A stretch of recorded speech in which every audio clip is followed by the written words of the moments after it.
Good evening, everyone, and welcome to our webinar on European rail journeys with Discover the World. My name is William Gray. I'm a travel writer and photographer, and I've worked with Discover the World for many years, and it's really exciting to be talking this evening about their new program of rail holidays. We're going to be taking the train to Switzerland, to Sicily, to Venice. We're even going to be taking the train all the way beyond the Arctic Circle. And they all start and finish at London St Pancras Station.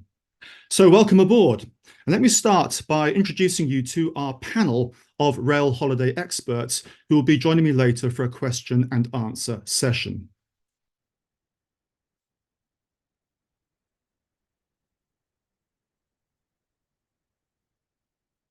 First of all, I'd like to welcome Sari Kaufmann. She's Discover the World's product development manager. And I think it's fair to say she knows the Nordic countries better than most people. Several decades of travel throughout the region, often by scenic rail routes, have been driven by her passion for experiencing its diverse cultures, landscapes, and connecting with the local communities. And Sari is now equally enthusiastic about exploring Central and Southern Europe by rail. Next, we have James Eaton, one of Discover the World's dedicated rail travel specialists. James has 14 years of experience arranging rail holidays, so he's got a wealth of knowledge to share with us later. His passion is witnessing the stunning scenery afforded by rail travel, something we're going to see later on in the slide talk. And although he's hopped on the train to explore a wide range of global destinations, his favourite rail experience in Europe is delving into the medieval towns and cities of Switzerland. And finally, I'd like to welcome Freya Maison. She's another of Discover the World's rail travel specialists. Freya joined Discover the World just last year, in fact, bringing with her in-depth knowledge of travelling by train in Switzerland, Italy, France, and Scandinavia. Freya's passion, again, is travelling by train, and she often likes to take off on her own adventures by rail, exploring different parts of Europe. So welcome to all three of our panelists. We're going to be meeting them later in person in about 30 minutes' time for our Q&A session. Please do send in any questions you have using the chat box on your screen, which you should see there. We'll try and get through as many as possible. And thank you so much if you've already sent in a question. There's been a fantastic response, and we will aim to cover as many of them as possible this evening. But if not, our apologies, and we will be sending a follow-up email to make sure we've covered everything at the end of the day. You can, of course, find out lots more information on all the rail holidays we're going to be covering this evening on Discover the World's website, which you should see on the screen there right now. And of course, Discover the World's rail travel specialists like James and Freya would love to discuss your holiday plans with you by phone, email, or you can arrange a video call. They can personalize your trip to suit your interests, your time frame, and your budget. So what is it that's so great about train travel? Why should we all put a rail holiday on our wish list for this year? Well, I think for starters, trains are generally considered more environmentally friendly than air travel. So a European rail journey is a great way to curb your annual carbon footprint. You can also fit in so much. I mean, if you think about it, Europe has something like 150,000 miles of rail track, spreading out in a vast web across the continent. It offers almost endless opportunities for exploration. You can easily combine several destinations or cities in one holiday, rolling, if you like, several city breaks into one trip, or getting a new perspective on spectacular scenery like this rail journey in front of the Matterhorn in Switzerland there. No airports. That has got to be a big plus, hasn't it? For most train journeys, you only need to get to the station 30 minutes before departure, not 3 hours like you do for an international flight. When you arrive at your destination, it's often right in the city centre. So you can walk to your hotel or get a taxi, or Discover the World can arrange a private transfer for you. Trains might take a little longer than flights or road trips, but actually the door-to-door time can actually be a lot quicker. I love the convenience of a rail holiday as well. Those little often overlooked perks, just being able to get up and walk around the carriage or go to the dining car and sit down for a meal. I love that. And there's ample space for luggage, no hanging around at baggage reclaim. And perhaps the biggest benefit of all, though, is just sitting back, just sitting back, relaxing and enjoying the view. A rail journey is really all about slow, mesmerizing, immersive contact with the landscape. You're twisting and turning with the contours of the land, following the natural contours, joining the dots between villages, towns, and cities. You get to know the country you're traveling through. The scenery just changes gradually. You might see thick forests receding to open plateau, mountains dimple the horizon, they gradually get slowly bigger as you travel towards them. Sometimes the views are sudden. You might, for example, suddenly be finding yourself crossing a bridge, scaling a chasm in the Swiss Alps, or a switchback in the Norwegian fjords, or you might emerge from a tunnel and suddenly find the Adriatic or the Mediterranean sparkling below you. I love that. It's all right there, right outside your panoramic window. Now, those are some of the benefits. What I'd like to do for the rest of the talk now is just go through um, 6, 7, or 8 of Discover the World's itineraries. I'm going to start with some of the ones in North Europe, in the Nordic regions. This one is very exciting. It's called Arctic Rail Odyssey, and it's available from March to October. It's a 3-week trip, and what a 3 weeks.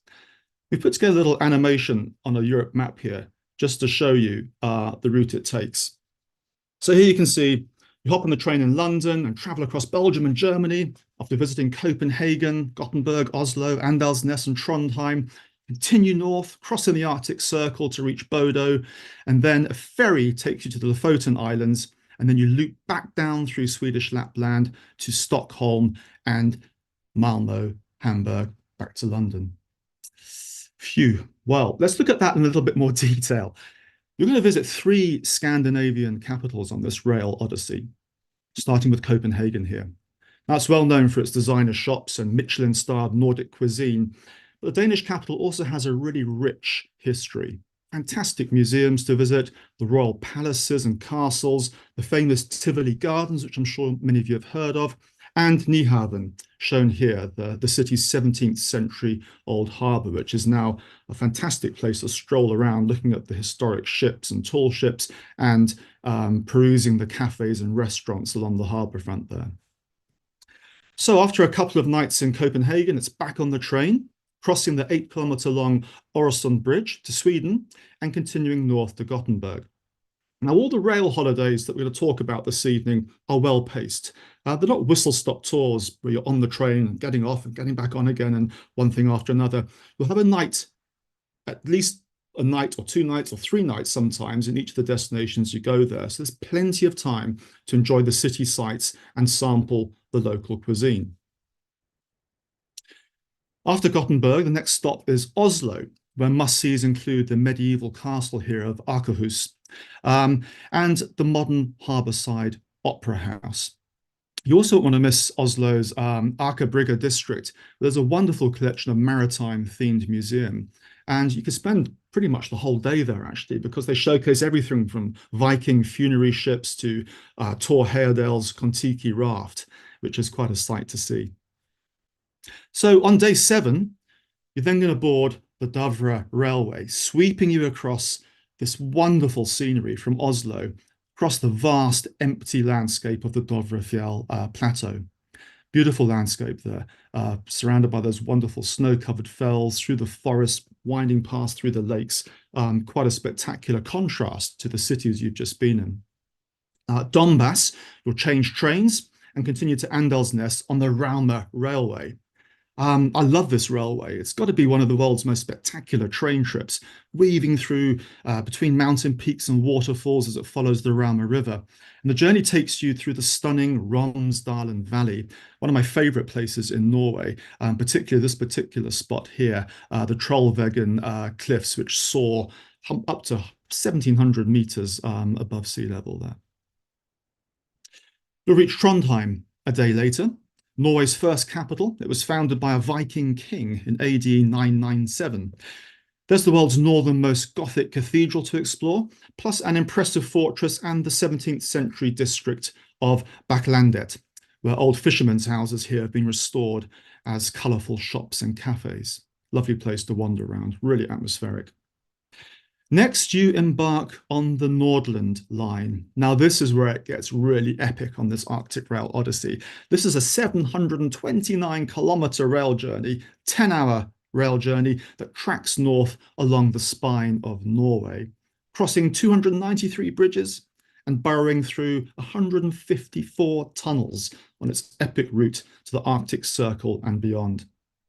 The line ends at the town of Bodo. Now, on all of these holidays, Discover the World's rail specialists like James and Freya, who we're going to meet later, can personalize your trip with optional activities. So, for example, you've got a morning free here at Bodo before you catch the ferry to the Lofoten Islands. And so you might want to take a boat trip to visit the Saltstraumen, the famous maelstrom of these giant whirlpools that stir up the sea, creating ideal conditions for fish to feed on, and that in turn supports the world's densest population of sea eagles, white-tailed eagles shown here. So that's just an example of one little optional activity that you can do and can easily be arranged on your rail itinerary. Now, as I said, you catch the ferry from Bodo, leave the train briefly, and catch the ferry across to the Lofoten Islands, to Svolvær, one of the Hurtigruten ships, where you'll spend 2 nights in these wonderful islands. What a magical place this is. One of my favorite parts in all Scandinavia. The mountains of the Lofoten Islands look like they're straight out of the Lord of the Rings. It feels like you've just stepped foot in Middle Earth. And there's lots to do here as well, such as visiting the Lofotra Viking Museum.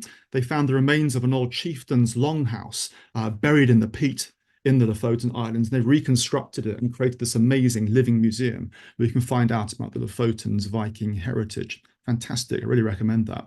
I also recommend a boat trip to Trollfjorden, which is this narrow fjord hemmed in by 400-meter cliffs, and you can go by kayak or a small boat trip into there. So again, lots of fantastic things that you can do in the Lofoten Islands.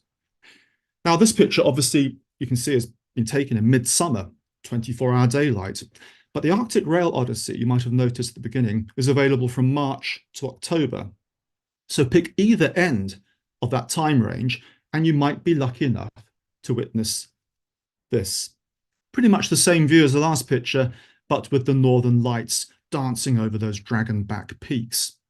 Now, the equinox months of March and September, which bookend the dates that are available for the Arctic Rail Odyssey, often have a boost in Aurora Borealis Northern Lights activity. And with the next couple of years falling within the peak of the current solar cycle, 25, you've got a good chance, not guaranteed, but you've got a really good chance of seeing sights like this. So after a couple of nights in the Lofoten Islands, you take a coach actually through the Lofoten Islands to Narvik, where you're back on the train. And again, this is a really epic train. It's the Arctic train, which you'll board for your journey through Lapland.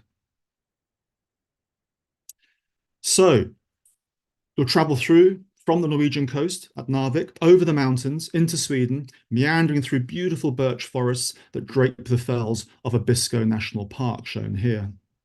Arriving in Kiruna, you'll be transferred to the Ice Hotel.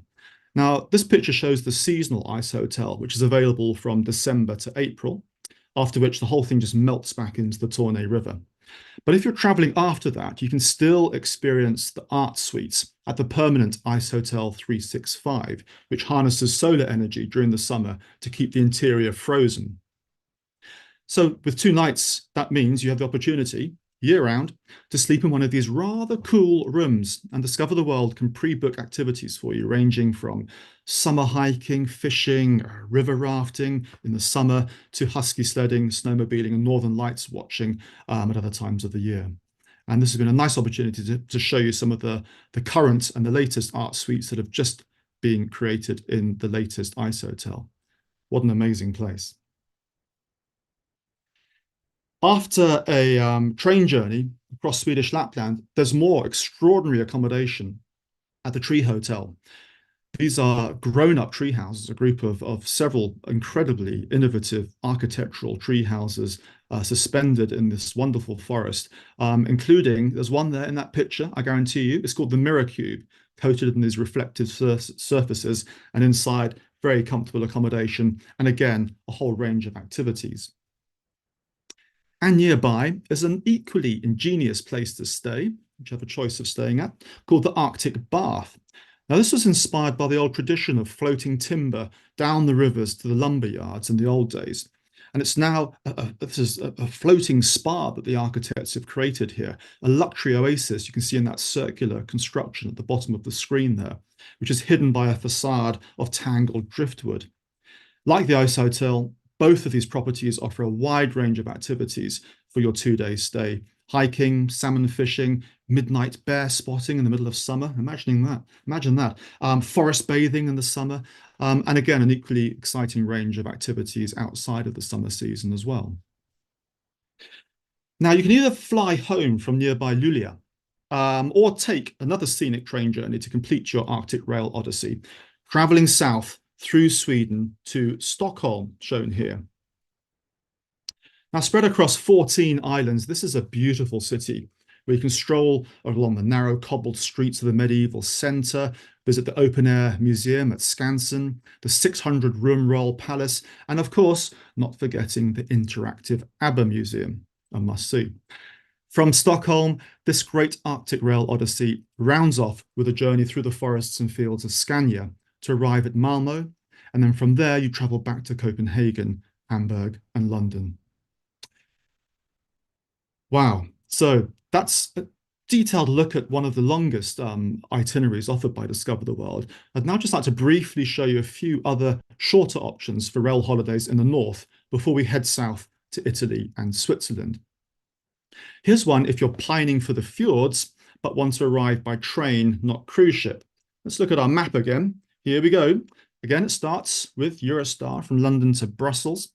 Then you embark on a series of scenic rail journeys via Copenhagen, as we're coming up to right now. This map's not particularly accurate. It should go a little bit further north. We're cutting across to Copenhagen, across the bridge, then up the Swedish coast into Norway, to Oslo, and then looping round to Bergen. So highlights include the Bergen line. Linking Oslo and Bergen, it climbs to over 1,200 meters above sea level as it traverses the spectacular mountain plateau of Hardangervidda. Then there's Bergen itself, which is a beautiful Norwegian city with its wonderfully preserved World Heritage listed buildings. Fantastic museums again. Seafood cuisine is fabulous. If you've been there, you might know there's a wonderful fish market right down by the harbour. Get the freshest fish straight off the boats. But on this itinerary, you don't actually take the Bergen line all the way to Bergen, because rather craftily, experts Discover the World have decided that when you get to Myrdal, little mountain station, you can change from the Bergen line and hop on the Flamsbana or the Corkscrew Railway and take a fantastic scenic route all the way down to the village of Flam. Now, I did this last summer. It's a wonderful, slow, creaky, clackety old train winding through these head-spinning mountains, past waterfalls which sort of pour almost right down the side of the carriage a few meters from where you're sitting, and burrows through 20 tunnels as it reaches this little village of Flam down at the fjord there. Here you can see this beautiful setting of the village. And it's actually from here that you'll sail on the next stage of your journey, leaving the trains briefly, hopping on board a boat. You'll sail on Norafjord and Ålandsfjord to Gundvagen, and then you pick up the train again from Voss to reach Bergen. They're quite complicated, these trips, aren't they? Which is why I think it's so reassuring that you've got experts putting them together, dovetailing all these elements together so they not only fit together and work for your holiday, so it's stress-free and comfortable to do them, but they're also designed to allow you that crucial time to relax and enjoy each destination. So you've got 3 nights in Bergen, and then it's a fantastic 5 to 6 hour ferry trip through the fjords to the lovely old city of Stavanger, shown here, from where you can fly home. But first, while you're in Stavanger, you're going to have to explore the fjords, of course, and there's time to enjoy the scenery, whether you opt for a boat trip or a hike. And Pulpit Rock here is one of the classic viewpoints overlooking Leisfjord. So that's magnificent Norwegian fjords. Now let's look at Scandinavian capitals by rail. So if you want to focus more on the cities, here's a way to combine 3 of them, Copenhagen, Oslo, and Stockholm, on a rail holiday. As you can see on our map animation, you'll also get to visit Gothenburg and Malmö, as well as the German cities of Cologne. So there we go, heading up towards Oslo, the capital of Norway, of course, across to Stockholm in Sweden, then looping back through the beautiful south central part of Sweden, where there's lakes and forests, before crossing back over the bridge, coming back through Northern Europe to London. So earlier I showed you a photo of the medieval Akerhus fortress in Oslo. Well, here's a different side to the city, the ultra-modern opera house down by the harbour. I'd also recommend visiting the neighbourhood of Haga with its traditional wooden houses and boutiques. It's the perfect place for experiencing fika, traditional Swedish or Norwegian coffee break with a freshly baked cinnamon bun. And even though this is a city-themed holiday, the rail journeys that link them will take you through sublime scenery. This is autumn along the Swedish coast near Gothenburg. Look at those colours, beautiful. I love this itinerary, Wonders of the Baltic. Next one I'm going to look at. It's a bit different to the others because it combines rail travel with a few ferry trips, crisscrossing the Baltic Sea. So I've chosen a different icon here, not rail tracks, but a dotted line. So here we go by train across Northern Europe to Denmark, crossing over the bridge, up to Stockholm. You get your first ferry across Turku, then you travel up to Tampere and then across to Helsinki, ferry across to Tallinn, ferry across to Stockholm, and then train back across Europe. It's a great way of getting a view of these wonderful cities, but also the spectacular archipelagos of the Baltic. And by adding ferries into the mix, you'll reach the World Heritage masterpiece of Estonia's capital, Tallinn, where the old town is this fairy tale streetscape of Gothic towers, elegant merchant houses, and medieval churches. So last one for the north, Trail of the Vikings. This includes a mixture of several highlights that we've already looked at. So here we go again with our map. 3 Scandinavian capitals, Copenhagen, Oslo, and Stockholm.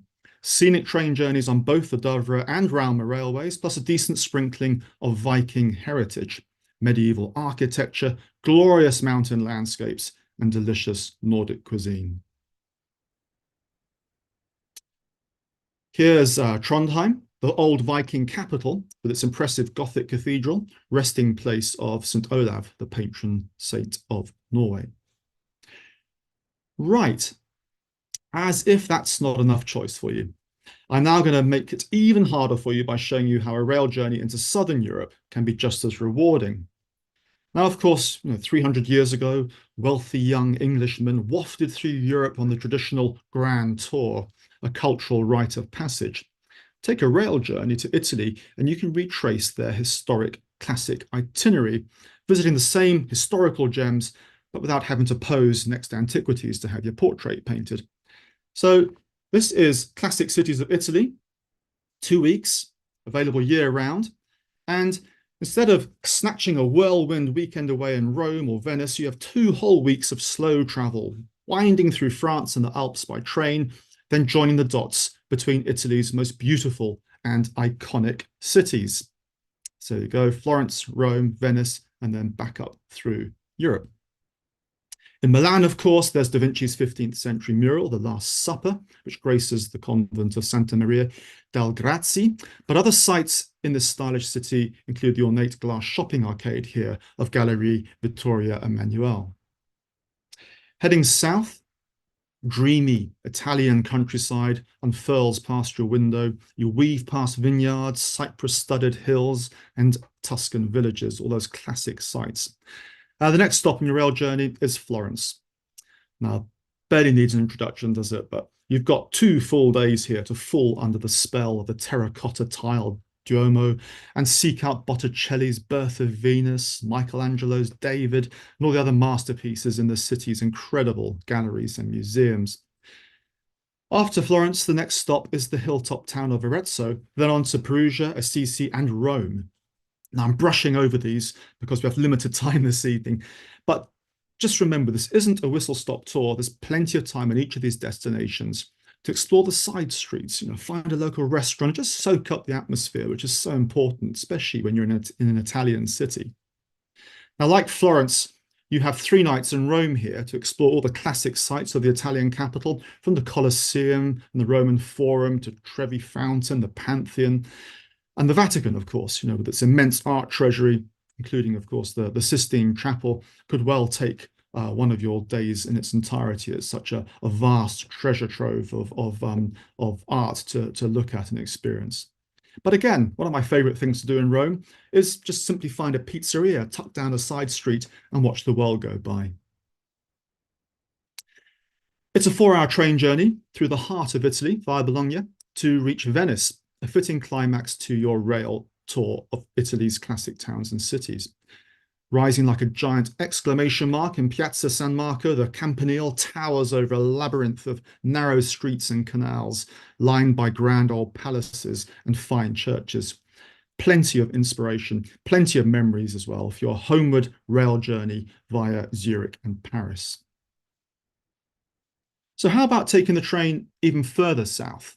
How about going all the way to Sicily? Of course, you could just fly there, but by taking the train, you only reach Sicily on day 5 of the 16-day South to Sicily holiday. And that means ample time for visiting Milan, delving into the cobbled streets of Naples, and exploring Pompeii and Mount Vesuvius along the way. Here we come, down the spine of Italy. There's Rome, reaching Naples, the Bay of Naples, Pompeii, Herculaneum, Vesuvius. And then by the time you arrive in the ancient Sicilian town of Taormina, you'll feel like you've really traveled to the sun-drenched island. It's an archaeological treasure trail, this itinerary. It includes a private tour of Pompeii here and Herculaneum. And walking around the ruins, you'll get a fantastic, really vivid insight into Roman life that was abruptly snuffed out, of course, on that fateful day in AD 79, when Vesuvius dumped 6 meters of pumice and ash on the towns. You'll be shown cart tracks preserved in the streets, as well as everything from temples and theatres to baths, bakeries, and brothels. Crossing the Strait of Messina to reach Sicily, your first 4 nights on the island are spent in the ancient coastal hill town of Taormina. And now on one of these, you'll have a guided tour of Mount Etna, which you can see brooding in the background there. There are also impressive ruins to explore in and around the town, which date back to the 4th century BC. A 2-hour rail journey along the coast of the Ionian Sea brings you to the ancient city of Syracuse. Its honeystone buildings and beautiful old piazzas and streets evoke a timeless beauty that's especially evident on the little island that's attached to the mainland of Ortigia, where the ancient city centre is graced with these lovely little winding alleyways and magnificent piazzas. On one of your days here, you'll have another private tour, this time to Agrigento and the Valley of the Temples.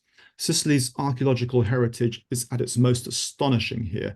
It's a World Heritage Site that contains no fewer than 8 temples, including this one, the Temple of Juno. It's a 2-hour train ride from Syracuse to the capital of Sicily, Palermo, in this picture.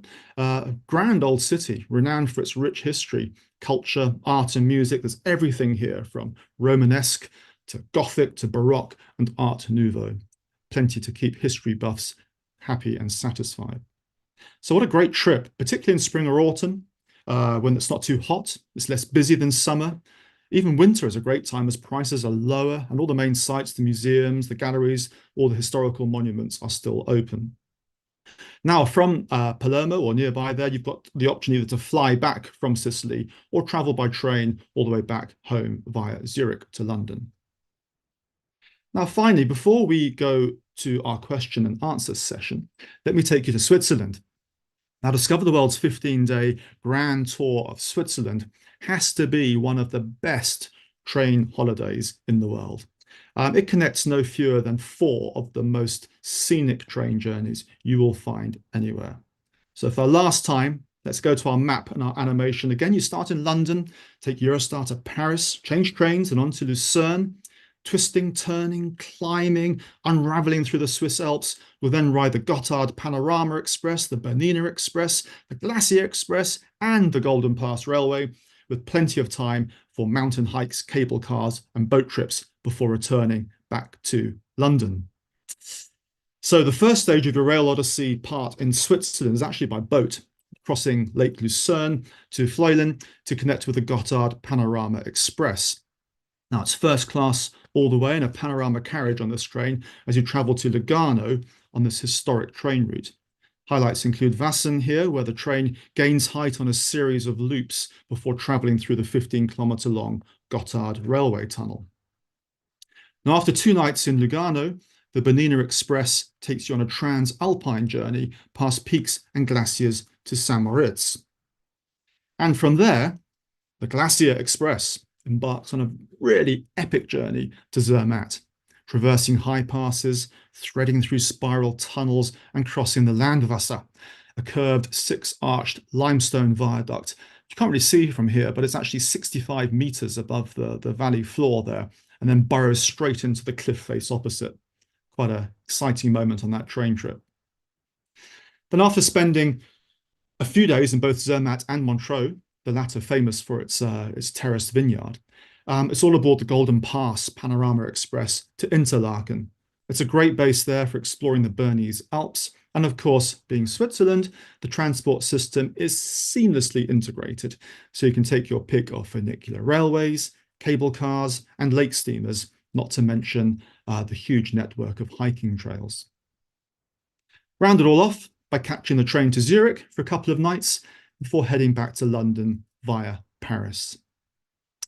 Well, that is a brief introduction to the joys of exploring Europe by rail and an overview of some of Discover the World's holidays. It's quite an eye-opener, isn't it? The next step is to call one of their rail travel specialists to discuss the details of your trip. Now, they'll be able to arrange everything for you, from the class of rail travel to whether you want to extend or shorten any of your overnight stays. It'll all be tailor-made, it'll all be personalized, made into a bespoke trip for you. They'll book your accommodation. And if you want to travel by train one way and fly back the other, no problem. They can arrange that for you too.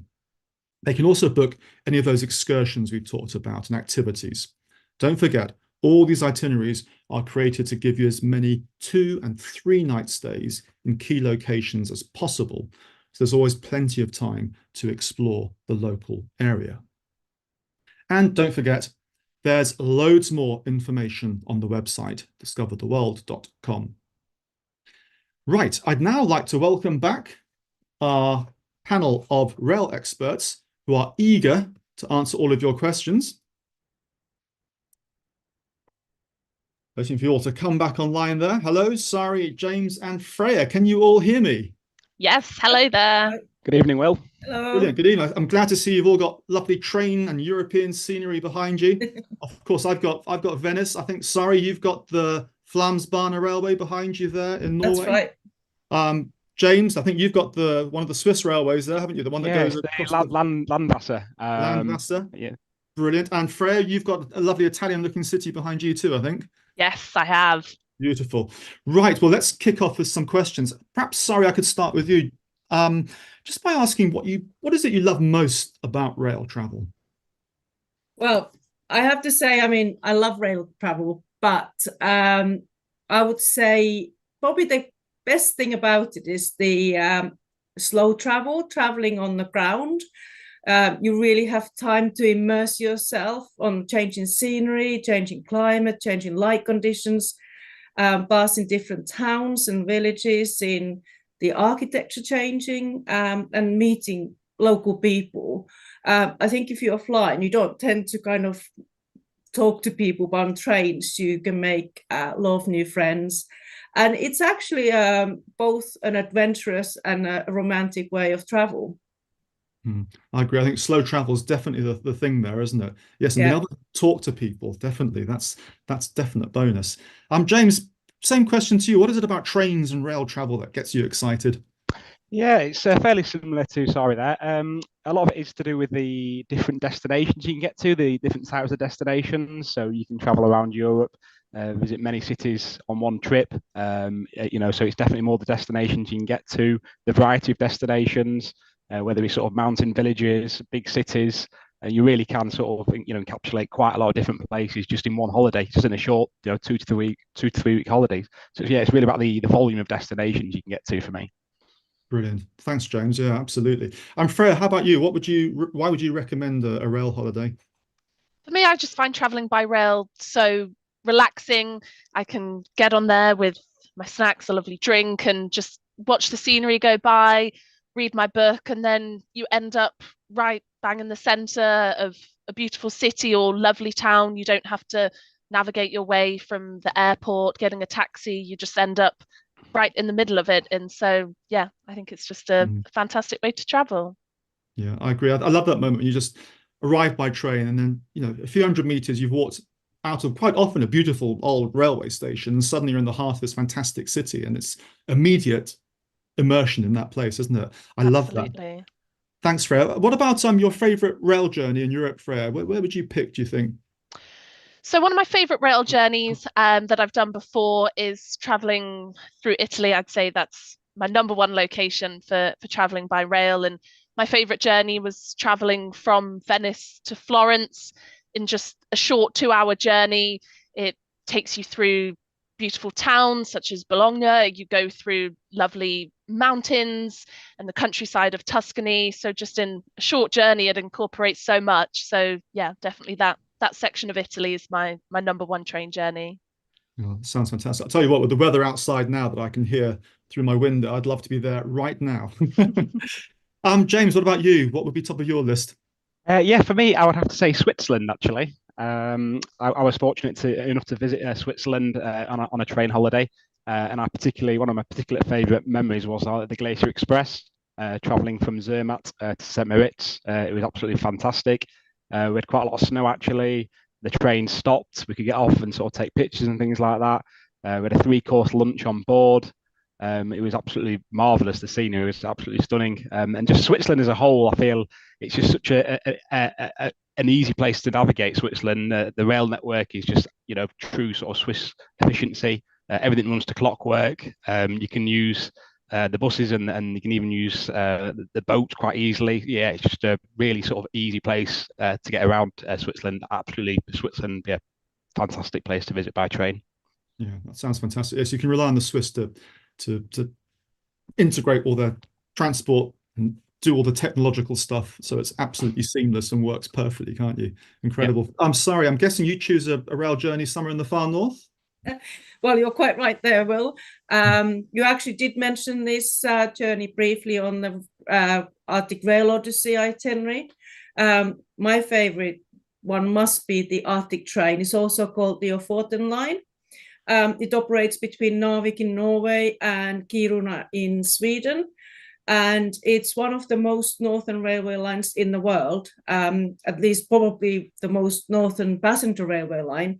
And it's about 200 kilometers north of the Arctic Circle. I don't know if people realized how far north it is when you mentioned it. And the scenery is absolutely amazing. And when you start the journey, you travel from or to Narvik. And as if you're traveling from Narvik to Kiruna, you start climbing up the mountain. And if you look back, you can see the Narvik fjord. On a good day, if it's clear day, you can see the Lofoten Islands, the sea scenery. And as you're climbing up to the top of the mountain, the highest point, where you're crossing the border with Sweden, you start changing, the scenery changes to mountain plateau, Arctic tundra. You have the mountain peaks, and you're traveling past the Björkliden ski resort, Abisko National Park. You could actually get off the train at Abisko, and you can continue to Kiruna. And quite often on the way, you can see reindeer or moose grazing in the wilderness. So the journey itself, it's under 3.5 hours, but in that time, you actually see so much. It's a really, really exciting train journey.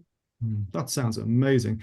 I'll tell you what, it's hard to choose between far north Italy and Switzerland, isn't it? Yeah. It's 3 holidays as a minimum, basically, isn't it? I think. Thank you so much. Okay, we've got lots of questions that have come in from viewers. Again, thank you everyone for sending those in. Staying with you, Sari, if I can. Somebody has asked, what's the best time of year to travel by rail in Southern Europe? Well, with Southern Europe, you can really travel any time of year. But if you prefer to avoid the busiest summer peak with loads of tourists and potentially very warm weather, I would recommend traveling in the spring. I mean, even very early spring or autumn, late autumn, the weather is still lovely. It's perfect time to travel. And I think it can be probably more rewarding time, as you probably don't need to queue for the attractions. At least the queues will be shorter. Hotels are probably less expensive. And I think in general, you can actually get to know local people, the cultures better, because you are not in a massive crowd. You have more the place to yourself. Yeah, that's really good advice. Thanks, Sari. James, we touched on this earlier in the talk. A viewer has asked, can I extend or shorten the itinerary? Yeah, absolutely. So obviously the itineraries that people can see on the website, all of them can be tailored. We understand that people have sort of, have more time they want to spend in places. So, if you want to sort of extend in Oslo or Copenhagen, that can easily be done. The same with Switzerland or Italy. And, so we can sort of lengthen, shorten if people want a bit of a tighter sort of time scale, and we can even arrange for things like for the Switzerland one, you could fly into Switzerland, perhaps just maybe shorten it a little bit that way. And also as well, on the sort of that sort of time scale, we can actually tailor make itineraries as well. So actually my last conversation today actually was a customer had come to me and they wanted to tailor make an itinerary, and it was quite an interesting one. In fact, I can just imagine you on your illustration of your fancy map with this particular train line. They wanted to go from Sicily all the way up to Tromso. So quite an epic journey that would be. So that's something that we could potentially look at. So as well as extending itineraries and shortening them, we can obviously tailor make them as well. So that's something that's very exciting. So I was wrong. It's not 3 different holidays. You could just bundle Sicily, Switzerland, and the Nordics into one immense holiday. Yeah, absolutely. Fantastic. You guys must know your train timetable so well to be able to tailor make them like that. That's fantastic. Okay, Freya, another question about time of year. Some of your Nordic itineraries only operate part of the year, asks a viewer. Are the trains not running in midwinter? So the trains generally do operate year round, but as we've mentioned, the highlight of train travel is sort of the beautiful changing scenery. Being so far north in the winter months, you don't have those hours of daylight. So we probably wouldn't recommend the holiday during the darkest winter months, but it's certainly possible if someone wanted to go at that time of year. Okay, thanks, Freya. That's brilliant. James, here's a question about solo travellers. Would you recommend rail trips for solo travellers? Yeah, most definitely. Having travelled solo on rail holidays, I feel train holidays are a real sort of social, interactive place. The way the layout is, the way people can get up and walk around. People have a common interest as well, travelling by train. I personally met people on train holidays that I still keep in touch with, 10 years down the line. So yeah, without a shadow of a doubt, solo travel is absolutely, a great way to sort of, interact with different people. I'd have no sort of issues with sort of anybody traveling solo. Completely, absolutely fine to do so. Brilliant. Yes, I agree with that entirely. Thanks, James. Sari, can I come to you next?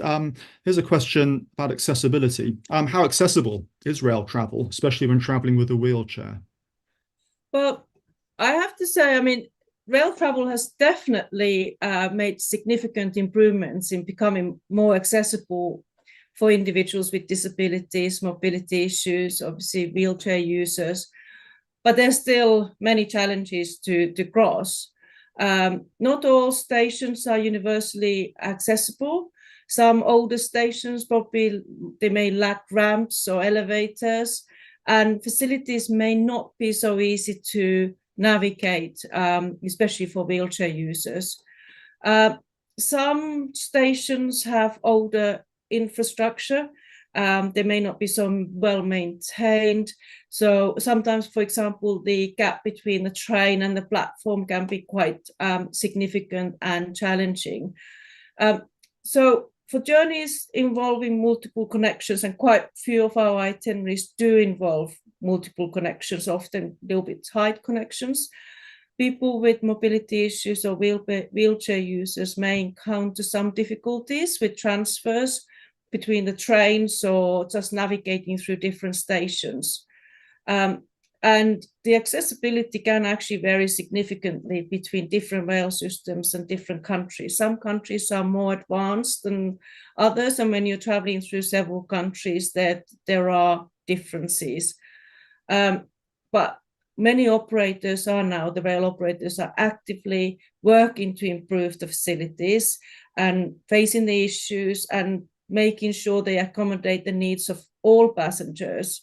But having said that, I think there's still progress to be made to ensure the consistency and comprehensive accessibility across all the rail networks.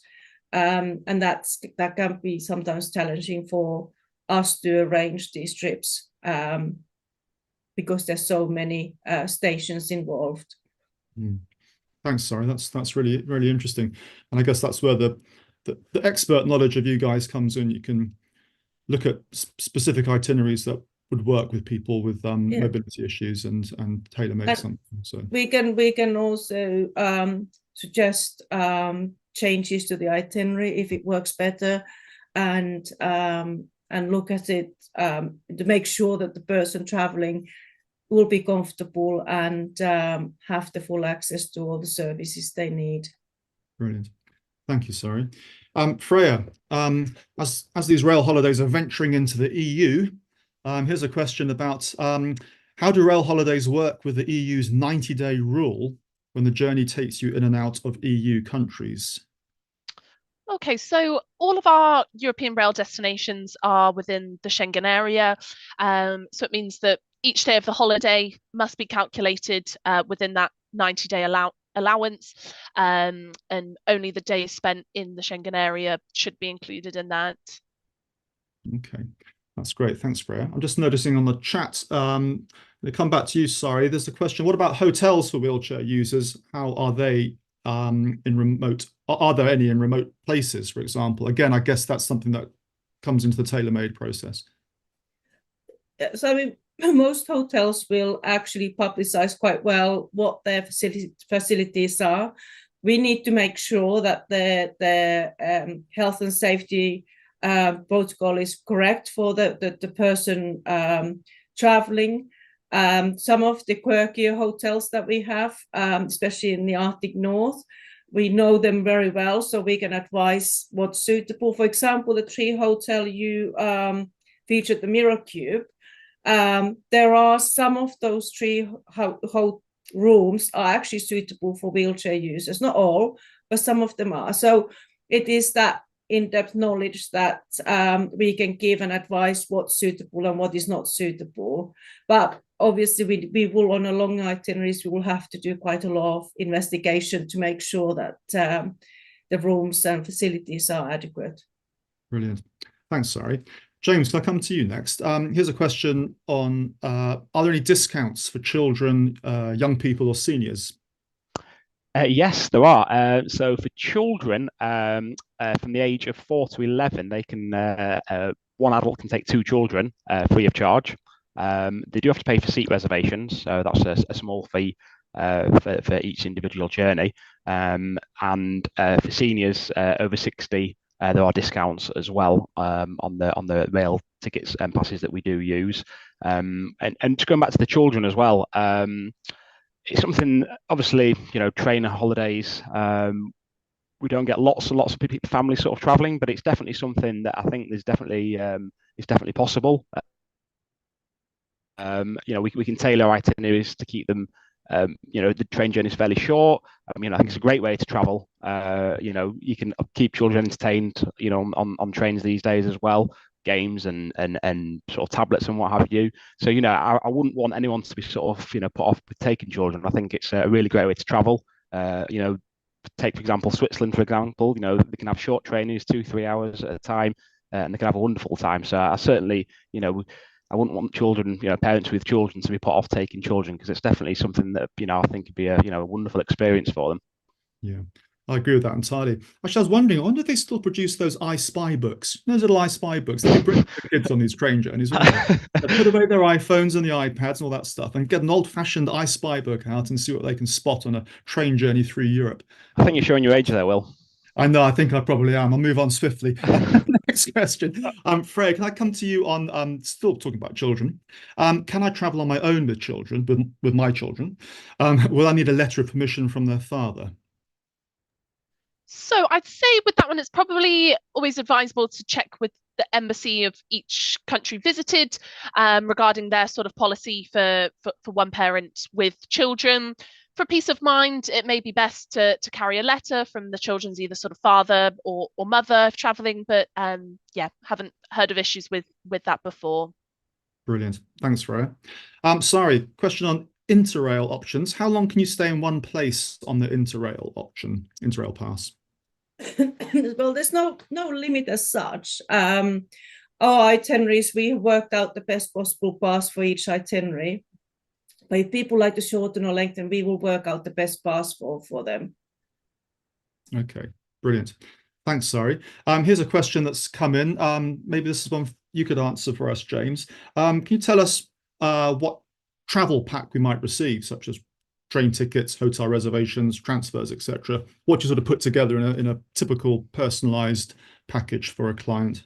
Yeah, so they would actually get a full detailed itinerary from us, which will include the rail pass with the seat reservations on.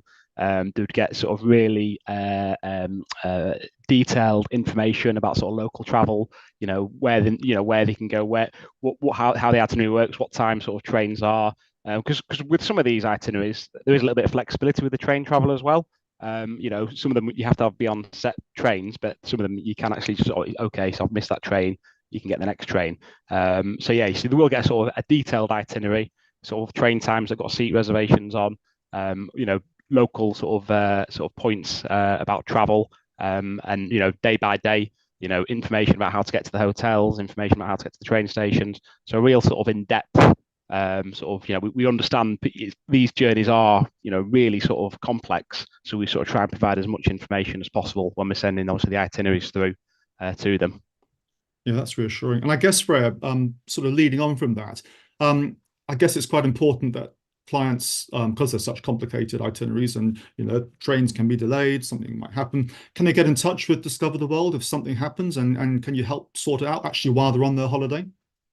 Absolutely. So we've got our emergency line, which is open 24/7. And so if there were any delays or for any reason they couldn't get to the next location, then we are responsible for organising that, whether it was new accommodation, a different train or seat reservation, we'd be able to organise that. And with just at the end of the phone there to support throughout the whole journey for whatever happens. Brilliant. Thank you. We're getting lots of questions coming in live, actually, which is brilliant. I'm not going to ask you this one, but I'm going to ask you it later. I'm just going to sort of waft it out there. It's all about the best meal you've ever had on a train journey. So just think about that for a little bit, and we'll come back to that later. Okay. Don't want to sort of surprise you with that. But let's go on now to safety on train travel. Sorry, how safe would you say is train travel? I guess particularly for people traveling on their own. Yeah, I mean, I would say we recommend our customers to take the same safety precautions when they're traveling by train as on any other type of holiday. But they should especially be vigilant at railway stations for pickpockets and make sure they keep their luggage with them. It's easier when there are two people or more because one can look after luggage or so.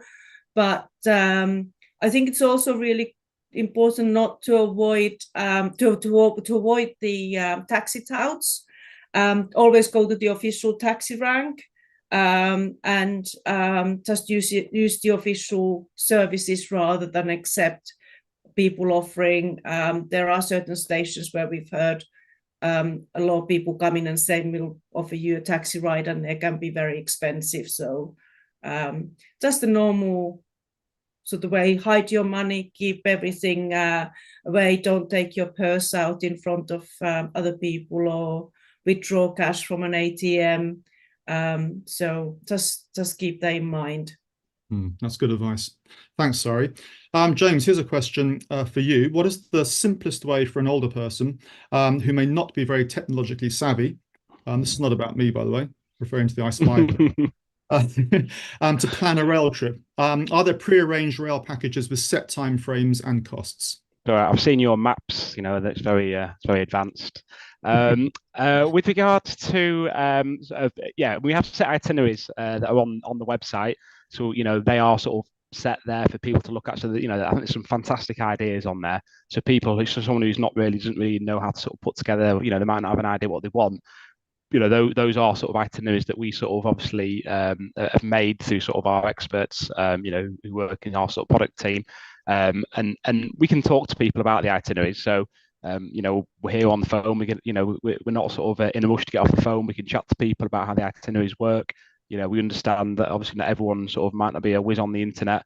So we're certainly more than happy to sort of spend a bit of time and go through the itineraries. But yeah, the itineraries are, there's quite a variety of itineraries that we've made on the website. But so we are happy to sort of, go through those in step by step, if anyone is a little bit unsure about how they work.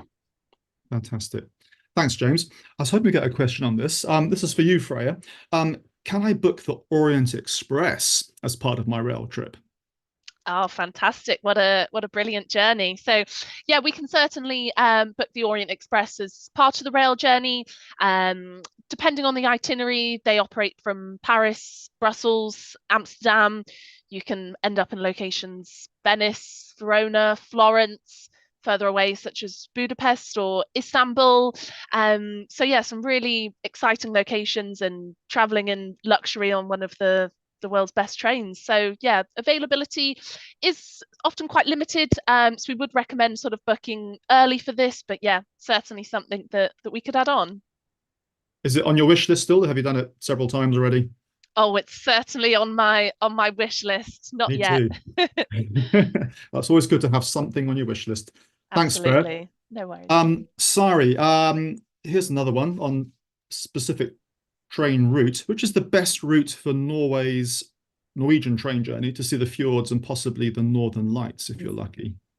Yeah, we can. The magnificent Norwegian fjords that you talked about earlier. That's brilliant for seeing the fjords, and seeing Northern Lights is probably best to go further north in Norway. So we can easily tailor make an itinerary that will combine both. You can travel from the fjords up to northern Norway by various means. You can take a train, you can use the Hurtigruten or Havila ships to sail along the coast of Norway, or you can fly, just to make it quicker and easier. You can fly north. I would say for Northern Lights, probably the best time is March, September, October to have the maximum, the best viewing for Northern Lights, and it's still fairly summery in southern parts, especially in September and October. Brilliant. Yes, I love the idea of integrating the Hurtigruten or Havila ships with train travel, maybe an internal flight if you need to get back, or you've got the luxury of traveling back by train, or even renting a car in the middle of your itinerary. It's all possible, isn't it, to personalize? Yeah. Norway has so many different options, and because the country is quite thin and long, you have in the south you have the fjords, but also you have that beautiful Arctic scenery in the north with fjords and mountains, and then having the opportunity of seeing Northern Lights. I mean, if you travel in March, for example, the southern fjords will start being more kind of spring-like. But as you go further north, you will have the proper winter up in the north, in the Arctic. So you can actually experience the two different seasons in one trip. Amazing. Thanks, Sari. James, here's a question for you. What would you suggest as a great rail holiday idea for a first-time traveller? Well, I really think that all of our rail holidays that we advertise on our website are all perfect for first-time travellers. They are really sort of quite straightforward to do. They may look complex, but they really are, very sort of straightforward, sort of, tried and tested itineraries. If I had to stick my neck out and pick a place, for me personally, I don't think you can look any sort of further than Switzerland as a one country destination.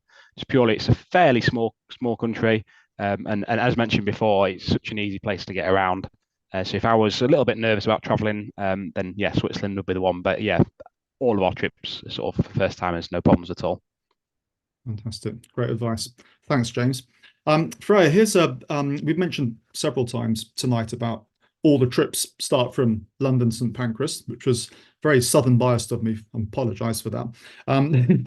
But can you arrange rail tickets from local station? I think you live in York, don't you?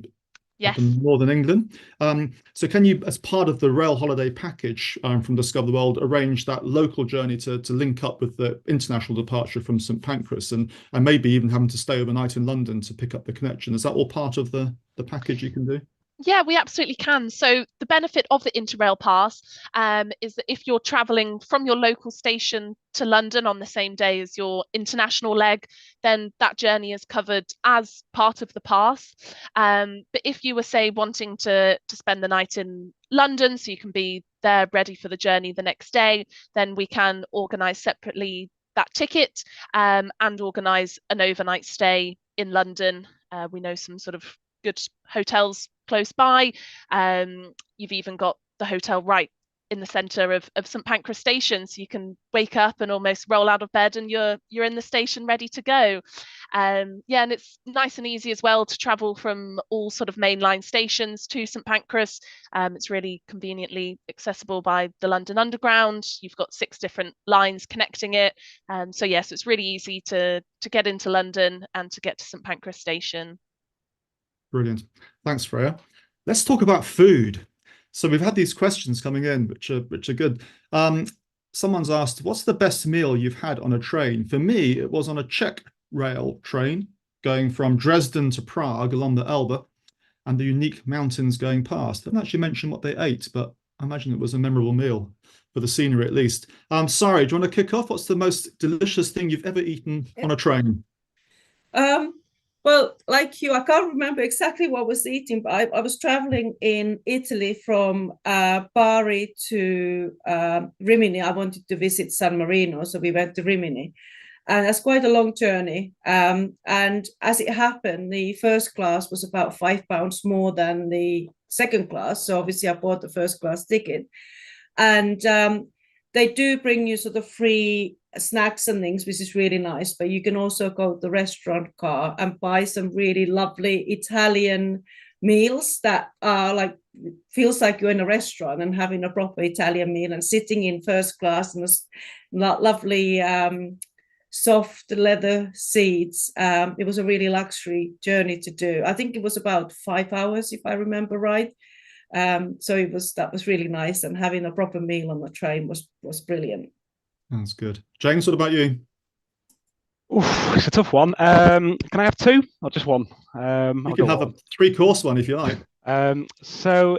Based in Europe, I'd have to say on the going back to the Glacier Express again, they served up a lovely 3-course meal, which was fantastic, served with a nice bottle of Malbec as well. I think that was an additional cost. But what I remember in particular about the journey is because the train, it's an express train, but it's like the slowest express train you could possibly imagine. It's very, it's not really an express train in my opinion. It's just it sort of meanders along. Anyway, so the train is always at an angle. So they give you these glasses that are sort of tilted to obviously go along with the angle of the train. So I thought that was quite a quirky little point to mention. But yeah, so I'd say it was a lovely 3-course meal anyway. It's sat there eating and drinking. It was a wonderful experience. Fantastic. Actually, that leads me on to another question. I'll come to you in a minute, Freya, about your best meal. But I was just going to ask you, James, on these very long train journeys, are meals included?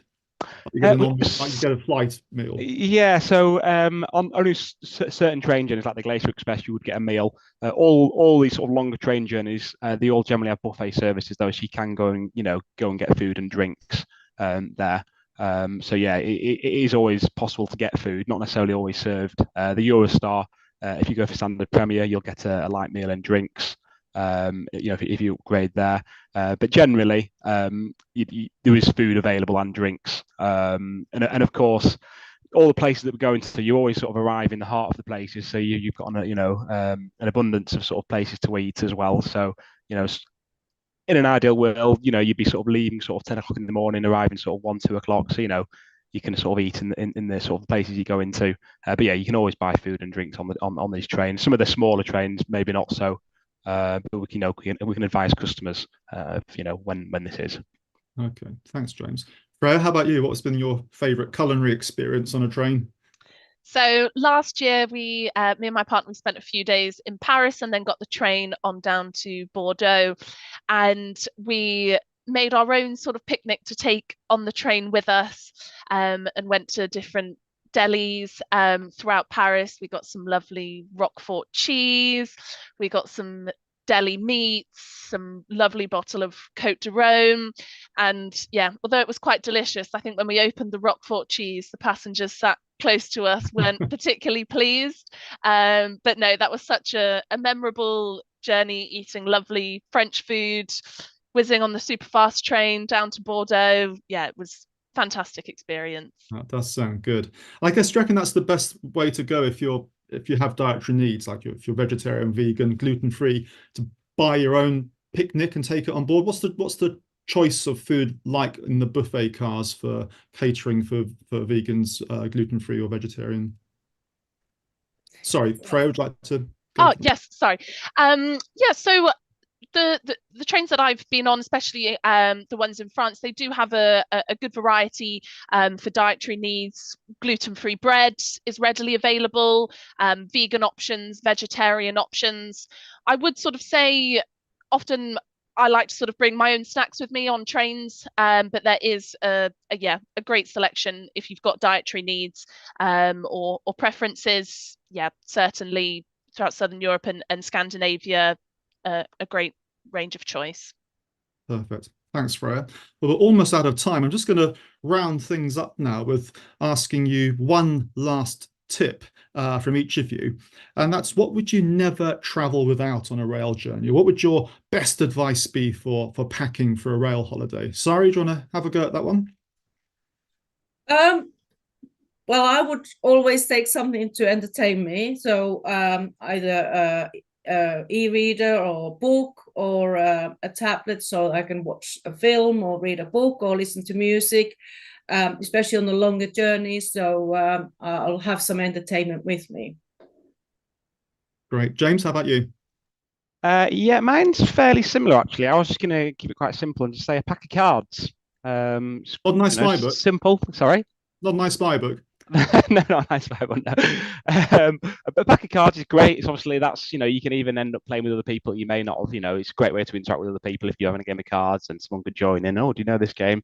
I've often been in a situation where I've been playing cards with random people or strangers on trains. So yeah, I'd say a pack of cards is a great little thing to put in your suitcase. Yeah, that's a good one, and takes up a little space as well. Freya, how about you? I'd say probably going back to the food, and always have sort of a selection of snacks with you. Obviously there are the food carts that you can buy food on. But yeah, I think having a few snacks with you never know where you end up. You might be a bit peckish to give you a little boost. So yeah, I'd never go traveling without a good selection of snacks with me. Brilliant. I think those are all fantastic tips. Thank you guys so much. Well, I'm afraid our time is up. I hope everyone joining us this evening has found it useful for planning a rail adventure in Europe, whether you've got the Arctic Circle in your sights, one of those incredible journeys in Switzerland, or all the way down through Italy. Or perhaps you could ask James and Freya to put them all together into one big rail adventure for you. I should also mention that Discover the World offers several more far-flung rail destinations. The Ghan Railway in Australia, for example, or the Alaska Railroad, or the Rocky Mountaineer in the Canadian Rockies and British Columbia. So if any of those appeal, I'm sure James or Freya would love to hear from you. Don't forget also that Discover the World's flexibility promise gives you that crucial financial security and peace of mind. You can find out more details about that on their website. And if you have any questions about anything we've covered this evening, please do call any of our rail experts at Discover the World, like James and Freya, and they'll start tailor-making your holiday to suit your exact requirements. So I'd like to thank our panel this evening. Special thanks to all three of you, Sari, James, and Freya, for your brilliant words of wisdom. And a special thank you to you two for joining us this evening. Keep safe, keep traveling well, and we look forward to hearing from you very soon. Goodbye.